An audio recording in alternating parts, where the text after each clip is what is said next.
All right, team, welcome back, man. This is part two of some actual board questions that my fellow board members were asking people both appearing before the sergeant and the staff sergeant promotion board.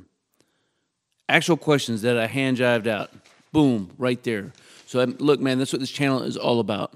All about professional development, military news, and all of these things that we can put into our kit bag to help make sure that we're doing a little bit good and set up for success for the future. If that's what you're into as well, man, then you know what to do, man.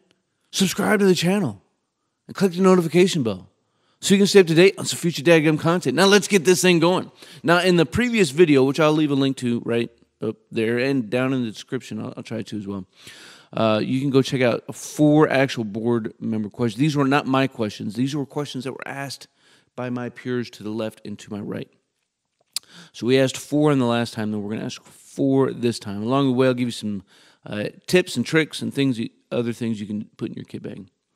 So we left off there. So here we go.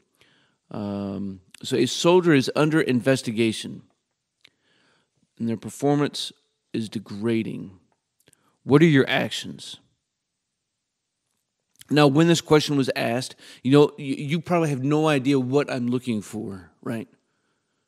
No idea what I'm looking for.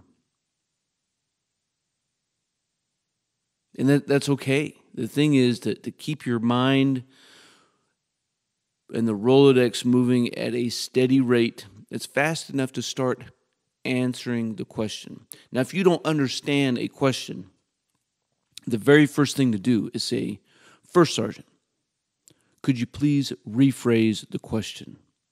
Now, if you just need them to repeat the question, then ask them to repeat it. But if you need them to rephrase the question, which is gonna maybe throw in a couple different words in there, then ask them to rephrase that question. And so, if you did, and I don't think anybody did, they just started swinging at it. And when that happens, in a situational question, board members are probably going to ask you some clarifying questions as you're answering. So, let's say you started answering a question, and like one of the guys did. I'm gonna counsel them. Okay, and then what? And I think quite a few of the board attendees had a bunch of then whats. But to get to where the board member was trying to get to, service member is under investigation and their performance is degrading. Those are 2 flags. Those are 2 things, those are 2 warning signs that may indicate something about somebody's mental health. And that's where she was trying to go. And that's where I think she got everybody. So let's play this out. So if a soldier is going through and is demonstrating some signs or symptoms of mental stress, right? They're not having good days. They call you on the phone and say, you know what, I just can't do this anymore. I appreciate everything, and then hang up on the phone. What are your actions? What do you do next? So obviously, well, it's not obvious. So first things first, man, regain control of the conversation. Move to service member's said location if you need to. Always notify your immediate supervisor. If they're in the barracks, contact CQ and have them get to the door as soon as they can. Get in their room. If they're not there, and there's always going to be, what about this? What about that? What about the third, right? You do what you need to do to get face-to-face with them, right? So if they're not in there, if you can't get in the room, then you find someone who has the master key to get into the room so you can check on them. If they live out in town, you go out there and knock on the door. Live on base, go to their house, knock on the door.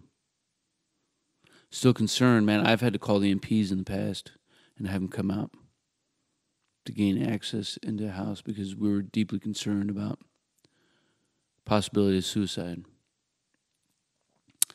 But regain a sense of contact in conversation with the individual and have the conversations like, hey, are you having suicidal ideations? If anything starts to lean into the answer of yes, then take them to your local, to your unit's behavioral health. Maybe you have an annex that works for your hospital. Maybe you have to take them to the hospital, to the emergency room. But get them some care. So you have a female soldier on your team, and we're assuming that you're a male soldier, and you have a female soldier on your team. How will you assist them in placing their nameplate and awards on their ASUs? And dudes stumbled through this, right? I mean, they stumbled through it. There's a female first sergeant who asked this question to all the male soldiers. If it was a female, asked the exact opposite question. But you have a female service member who's getting ready to go to the board or getting ready for ASU inspection or whatever the case is, and says, hey, I need some help. How are you going to help them place name tape on their stinking uniform? How are you going to do it? Where everybody stumbled at was, I'm going to tell them to bring it in on a hanger. Now, you're gonna get stumbled in on that, I think, because you can't place awards and decorations and accounterments on a female uniform like you can on a male uniform. Because on a male uniform, everything is dressed off of a line on the uniform. However, pause for dramatic effect. On the female uniform, everything is not. In fact, they don't have pockets, right? And so everything is dressed off of some imaginary lines and then adjusted to the body composition of the individual, which means, therefore, you cannot do this on a hanger. I can tell them to bring it in on a hanger, but I have to keep going and say, we're going to put all this stuff, uniform stuff, on them as they're wearing it. So, another consideration is that different undergarments, aka bras, will impact how the uniform looks, right? Does that make sense? I hope that makes sense, because I don't want to go into more detail than that. But you should get the picture there. So you need to have confidence, and this is where I think you need to be able to answer your question. Is I'm going to do the same thing the same way every single time, regardless of what's going on. And you need to be able to negotiate and navigate some waters and have some variability and some flexibility in some of your change. But you can't be afraid or timid of touching a female's uniform. In the same way, you shouldn't be over presumptuous that you can touch a male's uniform. Anytime you touch a person's person, you should be asking them or telling them what you're going to do. I'm not going to say that you have to ask them for permission, although that's not a bad thing to do. But tell them what you're going to do. Hey, I'm going to adjust this. I'm going to move that. May need to unbutton a blouse and working behind, something to this effect. Now, this is certainly, if you go in too confident and too cocky on this, this is something certainly that you get hemmed up for, being overzealous in your corrections. But don't go crazy. So a junior soldier tells you that their NCO, so a junior soldier tells you that their NCO will not let them go to the board because they are a female. What are your actions? Now, notice that every question so far that I've been asking you have been situational questions, and that's because that's all our promotion board asks, situational questions. Now, how do you prepare? This is your pro tip number 1 for this video. How do you prepare for situational questions? Tip number 1, read the stinking book. Eat the book, know the book, study your book. Study the regulation. How do you study the regulation? Well, most people like you are probably going to take some 3x5 cards and write out some questions. Maybe you're going to start off on ADP Study Guide or Army Study Guide. But don't ever tell a board member that you studied ADPStudyGuide.com, right? Don't tell your board members that you watched Bill Stoker's YouTube videos and that's how you studied, right? You studied by digging into the regulation. Now, why do you need to know the regulation in order to be able to answer situational questions? Well, a couple things. One, it's going to give depth to your answers. I can't remember what question it was that I asked. And the very first board member, very first question, asked about something, and the answer should have been delving into the 8-step training model because there's a question about training. And then when I asked my question, I think my question was about your tasked with providing a class on map reading and land navigation. How are you going to plan, prepare, rehearse, execute, and assess that training? And they said almost verbatim to my answer, the 8-step training model. And I was blown away because it was way more than what I was asking for. But dive into the regulation. Spit out the regulation, the TC, the AR, the FM, the ADP, the ADRP, the whatever it is. Spit it out in your answer in accordance with FM 7-22, in accordance with ADP 6-22. Whatever it is, like put that into your answer. Don't just use that when you don't know. Say, I would reference. Put it in your answer in accordance with. It's going to give you some authority when you speak. The second thing it's going to do is it's going to give you some key words or phrases from the regulation in your answer. By studying these, you can put them in your answer, right? Because if you just start spitballing, then that's exactly how it's going to come out. And quite frankly, I'm probably going to give you a no-go for that particular question. So we were at, so dude will not let their female soldier go to the board because they're female. What are your actions?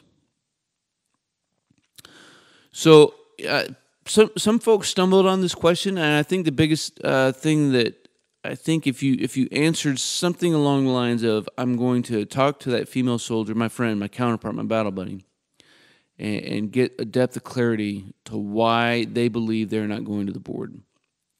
And if they believe that they can't go to the board because of their gender, then I'm going to advise them and I'm going to take them to our equal opportunity leader and then name that person, right? Name that person, that EOL or that EOA. And don't just send them, right? Take them. Take somebody somewhere. Don't just pawn it off on somebody else. And I'm going to let them know that they can, here are their rights in accordance with AR 600-20 to file an informal or formal complaint.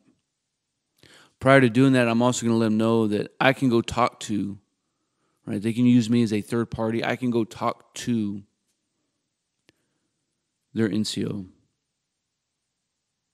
I'm going to tell her she could also, approach the situation directly.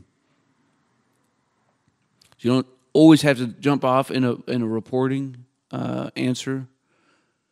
You can throw out all the answers that you can think of, and what you're doing, right? You're starting to spitball some of those basic questions about equal opportunity, right, and protected categories. Oh my goodness, man! You start doing that, it's gonna be fantastic. I'm gonna give you a go for that particular question. Last question we've got for you. A soldier is on a plane and says, thanks. Oh, my bad. It's plane. I can't. You can see my handwriting skills kind of suck. A soldier's on the phone and says, thanks for everything, but I can't do this any longer. And then hangs up the phone. What are your actions? Go. And some folks started to stumble through this a little bit. But again, just like we were talking about earlier, regain control and move to close with that service member. Try to call them back. Won't call you back. Do they live in the barracks? Call the CQ. And you don't have to ask those questions like, well, first sergeant, do they live in the barracks, or do they live out in town, or do they live in on-post housing? Like, if I didn't tell you, then just own an avenue and then wait until I shift you direction. So I'm going to get off the phone. I'm going to try to call that service member back. As soon as they didn't answer back, I'm going to call the CQ, have them run down to their room and get conversation in with that service member. I'll let them know that I'm concerned about them. On my way there, and I'm telling them I'm coming too. On my way there, I'm going to call my first line NCO, let them know that I'm concerned about somebody who just shared some flags for suicide. If it was anything more egregious than that, than just hanging up, then maybe I'm going to call 911. I'm going to get to the site. I'm going to bang on the door. I'm going to get in. I'm going to get access to the room. CQ's not there. If I don't have a CQ, I'm going to get a hold of the barracks manager and get me into that room. Assuming that at this point in time that there's been no physical actions taken, I'm going to ask that hard question. Like, hey, high speed, you just told me that you can't do this any longer. Are you considering suicide? Of course, you're not going to give somebody a knife hand. I would just be dumb. That'd be wrong. But I'm going to ask them that hard question. If they say yes, or if I think that their answer deep down is yes, then I'm going to immediately escort them to seek some care. I can take them to a behavioral health unit. I can take them to a chaplain. I can take them to the hospital, to the emergency room, to receive an evaluation to see if they need some inpatient care.